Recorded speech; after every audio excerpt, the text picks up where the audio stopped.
பெருமரியாதைக்குரிய திருப்பத்தூர் ஊடகத் தோழமைகள் உங்கள் அனைவருக்கும் வணக்கம்.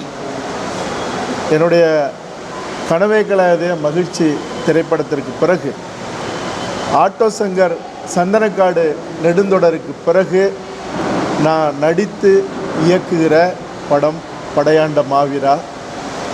காடுவெட்டி குரு அவர்களுடைய உண்மை வரலாறு, அவருடைய குழந்தை பருவம், இளமை பருவம் தொடங்கி இந்த மண்ணுக்காகவும் மானத்திற்காகவும் வீரத்தோட அறத்தோட ஈரத்தோட வாழ்ந்த அந்த மாவீரனுடைய பெரு வரலாறு தான் படையாண்ட மாவீரா. வருகிற 19ஆம் தேதி உலகமெங்கும் இது திரையிடப்படுது. என்னுடைய படையாண்ட மாவீரா இந்த படைப்பை உலகம் முழுக்க வாழ்கிற தமிழர் குடிகளுக்கு நான் இந்த படைப்பை அர்ப்பணம் செய்கிறேன். உன்னையும் இந்த மண்ணையும் காக்கணும்னா ஒருத்தாய் மக்களாக நில்லுங்க. அப்படி இல்லைன்னா இந்த மண்ணுக்கும் இனத்துக்கும் மொழிக்கும் சம்பந்தம் இல்லாத கூட்டம் காலங்காலமாக உங்களை அடிச்சுக்க வச்சு, உங்களை பிரித்து வச்சு, இதுவரைக்கும் ஆண்டது மட்டும் இல்லை, இன்னும் 100 ஆண்டுகள் 1000 ஆண்டுகள் உங்களை அடிமைப்படுத்தி அது ஆளும். அதனால் 50,000 ஆண்டுகள் வரலாறு கொண்ட இந்த தமிழ் இனத்தோட உரிமை காக்க, வரலாறு நிலைக்க, வரைபடம் தமிழர்கள் கையிலே இருக்க, நீங்கள் எல்லோரும் ஒற்றுமையாக இருக்கணும்னு சொல்கிற ஒரு உன்னத படைப்பு தான், ஒரு கொண்டாட்டமான படைப்பு தான் படையாண்ட மாவீரா. இங்கே நான் அதனுடைய முன்னோட்டத்தை திரையிடுறதுக்கு காரணம் என்னுடைய உறவுகள் இந்த மண்ணில் நிறைஞ்சு நிற்கிற நிலை மட்டும் இல்லை, இங்கே திருப்பத்தூரில் பிறந்த கிருஷ்ணமூர்த்தி அவர்கள் தான் மிக முக்கியமான ஒரு தயாரிப்பாளர் இந்த படைப்பில் இருக்காங்க. அவங்கள அடையாளம் காட்டினது என்னுடைய மூத்தவர், என்னுடைய சகோதரர் ராஜா அவர்கள். இங்கே இருக்கிற பொன்னுச்சாமி ஐயா அவர்கிட்ட எல்லாருமே என் மேலே எப்பொழுதும் என்னுடைய வளர்ச்சியில் அன்பு காட்டுறவங்க. அதனால தான் உங்கள் முன்னாடி என்னுடைய முன்னோட்டத்தை பாடல்களை திரையிட்டு நான் உங்கள் முன்னாடி இங்கே நான் இப்போ நின்று இருக்கேன். சார், படையாண்ட மாவீரா படத்தில் முழுக்க பயோகிராஃபி மட்டும் இருக்கா, இல்லை அவர் வன்னியர் சங்கத்தில் சேர்ந்தது, பாட்டாளி மக்கள் கட்சியிலிருந்து போராட்டம் பண்ணது, அந்த மாதிரி கட்சி சார்ந்த படமா, இல்லை இது ஒரு எல்லாம் கலந்த கலவையான ஒரு குடும்பம் எல்லாம் ரசிகமான படம்? அதாவது காடுவெட்டி குரு அவர்களை அறியப்பட்டதுங்கிறது அவர் வன்னியர் சங்க தலைவராகவும் பாட்டாளி மக்கள் கட்சியில் நின்று அவர் சட்டமன்ற உறுப்பினர் ஆனதும், இதுவெல்லாம் மிக முக்கியமான அவருடைய வாழ்க்கையில் சம்பவங்கள்.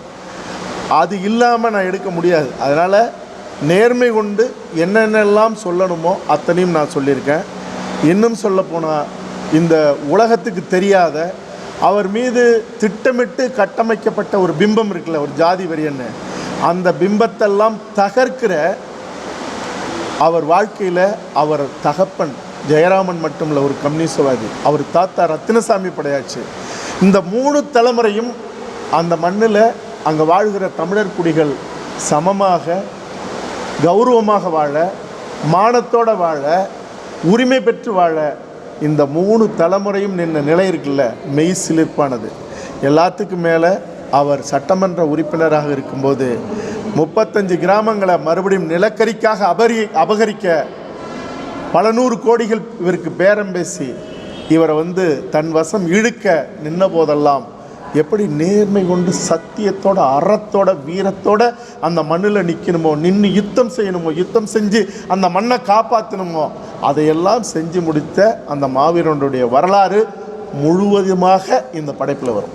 சார், இப்போ இந்த படம் ஒட்டுமொத்த தமிழருக்கானதுன்னு எடுத்துக்கணும்னு சொல்கிறீங்க சார். இது எந்த சமுதாயத்தை பேஸ் பண்ணி இல்லை அப்படின்னும் போது அனைத்து சமுதாயத்துலையும் நீங்கள் இந்த படத்தை பார்க்க சொல்லி சொல்கிறீங்க. நான் பார்க்க சொல்லணுங்கிறத முதல் காட்சி முடிஞ்ச உடனே உலகம் முழுக்க வாழ்கிற தமிழர்கள் முடிவு செய்வாங்க. ஒரு தனிச்சமூகமாக இந்த படைப்பு தொடங்குது.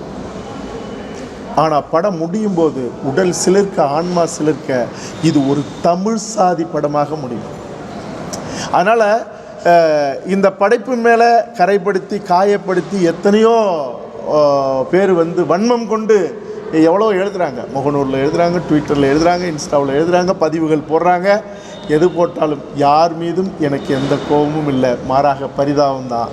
ஏன்னா இந்த படைப்பை தமிழர் குடி மட்டும் இல்லை, மொழி இனம் கடந்து மனிதர்களாக இருப்பவர்கள், அது எந்த நாட்டு மனிதர்களாக இருந்தாலும் சரி, கண்ணுள்ளவர்கள் இந்த படைப்பை பார்க்கும்போது அவர் வாழ்ந்த அந்த வாழ்க்கை இருக்குல்ல, 95% வரைக்கும் இந்த படைப்பில் கொண்டாட்டமும் குதூகலமும் வீரமும் நிறைஞ்சு நிற்கிற படைப்பில் கடைசியில் இப்படி நின்ன மனிதன் என்ன மாதிரி ஆகிறாரு ஒரு கட்டத்தில்ங்கும்போது அந்த இடம் இருக்குல்ல, கண்ணுள்ள எவராக இருந்தாலும் கதறி அழுது கன்னங்களில் வழிஞ்சு அவங்க நெஞ்ச நினைக்கும். ஆக ஒரு அறம் சுமந்த படைப்பு படையாண்ட மாவீரா. அதனால் இது எல்லா தமிழர்களுக்குமான படைப்பு மட்டும் இல்லை, மனித குலத்துக்கான படைப்பு தான் படையாண்ட மாவீரா. நான் படைத்த சந்தனக்காடு யாராவது இனம் மொழி கடந்து யாராவது குறை சொன்னாங்களா? ஒட்டுமொத்த உலகத்தமிழினமும் சிலிர்த்து கொண்டாடிச்சு, உச்சி முகர்ந்தது. படையாண்ட மாவீராவும் அப்படி தான். சரி, இப்போ ஏற்கனவே வந்து அவர் காடுவெட்டி குருவுடைய மகள்லாம் வந்து யாரும் வந்து பயன்படுத்தக்கூடாது, எங்கள் அப்பா எங்களுக்கு நாங்கள் தனியாக இருக்கோம்னு சொல்ல, இப்போ அவங்களுடைய அனுமதிலாம் இருக்கா, இல்லை நீங்கள் இந்த ரைட்ஸ் வாங்கி அதை பண்ணிக்கிறீங்க? அதாவது தன்னுடைய தகப்பனை பற்றி படைப்பு செய்யும்போது எடுக்கணுமா வேணாமா அல்லது எடுப்பவர்களை எதிர்ப்பது வழக்கு தொடுப்பதெல்லாம் அவர்களுடைய தார்மீக உரிமை. ஆனால் ஒன்றுக்கு மேற்பட்ட வழக்கு யார் மேலே இருக்கோ, ஒரு சமூகத்துக்காக யார் தன்னலமற்று நின்னார்களோ அவர்களை பற்றி படைப்பு செய்கிறதுங்கிறது படைப்புலகத்தின் சுதந்திரம். இதுதான் சட்டம் சொல்லுது. அதனால் அவர்களுடைய இடத்துல அவர்கள் நின்று அவர்களுடைய உரிமை கோருவது அவர்களுடைய உரிமை. அல்லது ஒரு படைப்பை எடுத்து இந்த மண்ணில் வாழ்கிற மக்களை புண்படுத்தாமல் பண்படுத்துவது ஒரு படைப்பாளியினுடைய கடமை. அந்த வேலையை நான் செஞ்சுருக்கேன். சார், அடுத்த கேள்வி, இப்போ இது வன்னியர் சமுதாயத்துக்குரிய பாட்டாளி மக்கள் கட்சிக்குரிய ஒரு இனத்தோட எல்லாரும் சேர்ந்து செஞ்சுருக்கீங்க. இப்போ அன்புமணியாக ஒரு பெரிய ஐயாவும் இருக்கார். அவர் பெரிய ஐயாவும் சின்ன ஐயா 2 பேருக்கு இது போட்டு காட்டினா அவங்ககிட்ட ஆசீர்வாதம் வாங்கிங்களா, ஏதாவது அவங்களுக்கு போய் இந்த எடுக்கிறத பற்றி சொல்லிங்களேன். அதாவது நான் பெரிதும் மதிக்கிற, குறிப்பாக உலகம் பூரா எனக்கு ஒரு முகவரி வந்து சந்தனக்காடு தான். அந்த சந்தனக்காடு வாய்ப்பை மக்கள் தொலைக்காட்சியில் கொடுத்தது ஐயா மருத்துவர் ராமதாஸ் அவர்கள். அந்த படைப்பை உச்சி முகர்ந்து என்னை வந்து ஒவ்வொரு நாளும் கூப்பிட்டு கொண்டாடினது காடுவெட்டி குரு அவர்கள். இந்த படைப்பை ஒரு கட்டத்தில் பொருளாதாரமாக அந்த நேரத்தில் இருந்தப்போ போதும்னு நாங்கள் நிறுத்திட்டு தான் அதுக்குள்ளே நடுப்புற இருக்கிற சில பகுதிகளை எடுக்காமல் இருந்தபோது, அப்பொழுது மத்திய சுகாதாரத்துறை அமைச்சராக இருந்த, எப்பொழுதும் என் மேலே அன்பு கொண்ட அண்ணன் அன்புமணி ராமதாஸ் அவர்கள், நடுப்புற நீங்கள் சில பகுதிகள் பொருளாதார நிலையில் எடுக்காமல் விட்டதாக நான் கேள்விப்பட்டேன். அப்பாவும் சொன்னாங்க, எல்லோரும் சொன்னாங்க. அதனால் மீதம் இருக்கிற பகுதியும் நீங்கள் எடுக்கணும். ஏன்னா நான் உரிமையோட ஒரு வார்த்தை சொன்னேன், நடுப்புற இருக்கிறதெல்லாம் நீங்கள் குறைச்சி எடுக்க சொல்கிறீங்க, யார் வந்து சொன்னாலும் நான் வந்து எடுக்க மாட்டேன். ஏன்னா நான் முழுசாக எடுக்கணும்னு நினைக்கிறத நீங்கள் சூழல் கருதி இப்படி சொல்கிறீங்க அப்படின்னு சொன்னபோது, அது அன்புமணி அண்ணன் அவர்கள் மூலமாக வந்து என்னை கூப்பிட்டு சமாதானப்படுத்தி நீங்கள் எடுக்கணும்னு சொன்னார். அப்படி நான் எடுத்தேன். இப்படி அதை முழுமையாக எடுத்து நீங்கள் சந்தனக்காடெல்லாம் வெளியே வந்தது. இந்த படைப்பு எடுக்கிறதையும் நான் அவர்கள்ட்ட சொல்லியிருக்கேன், அவர்களை பார்க்குறதுக்கும் அழைச்சிருக்கேன். ஏன்னா 19ஆம் தேதி வெளியீடு, அதனால் 15ஆம் தேதி நான் சென்னைக்கு போயிடுவேன். அடுத்தது சேலத்தில் ஊடகவியலாளர் சந்திப்பு. நிச்சயமாக அவங்கள பார்க்குறதுக்கு நான் திரும்பவும் அழைப்பேன். அவங்க வரேன்னு சொல்லியிருக்காங்க, வருவாங்க. 2 பேருமே பார்ப்பாங்க. சார், சந்தனக்காடு பார்த்தீங்கன்னா வீரப்பனுடைய வாழ்க்கை வரலாறு பற்றி இருக்குங்க. இப்போ படையாண்ட மாவீரா வந்து குரு சாருடைய வாழ்க்கை வரலாறா, இல்லை எப்படிப்பட்ட? நான் சொன்னேனே, பிறப்பிலிருந்து இறப்பு வரைக்கும் இருக்கிற காடுவெட்டி குரு அவர்களுடைய முழுமையான வரலாறு, வீரமும் ஈரமும் அறமும் சுமந்த வரலாறு. இந்த மண்ணையும் இனத்தையும் காக்கிறதுக்கு அடுத்த கட்ட தலைமுறை காடுவெட்டி குருவை போல நில்லுங்க அப்படின்னு அவர் என்ன நின்னாருங்கிறத படத்தை பார்த்ததுக்கப்புறம் தெரிஞ்சுக்கிட்டு, இது எதிர்கால தலைமுறைக்கு பாடம் மட்டும் ஒரு வரலாறாகவும் மாறும் இந்த படைப்பு. படம் எடுக்கிறதுக்கு எத்தனை நாள்? கிட்டத்தட்ட 3 ஆண்டுகள் இதுக்கான உழைப்பு. அதாவது இதுக்கான கதை தேடல், அது வரலாறு சேகரிப்பு ஒரு பக்கம் இருந்தாலும் பொருளாதார தேடல் ரொம்ப கடுமையாக இருந்தது. ஆனால் ஒரு கட்டத்தில் ஒவ்வொருத்தராக சேர்ந்து கை கொடுத்து, மிக முக்கியமாக கிருஷ்ணமூர்த்தி அவர்களும் சரவணராஜ் ஐயா அவர்களும் கை கொடுத்து இந்த படைப்பை நாங்கள் முடிச்சிருக்கோம். இதுக்கு முன்னாடி குரல் அமுதன் உமாதேவன் அவர்கள், கிரியேட்டக் பாஸ்கர் அவர்கள், பரமேஸ்வரி குமரேசன் அவர்கள், இப்படி எல்லாருமே இணைஞ்சு இன்றைக்கி வந்து அது திரைக்கு வரப்போகுது.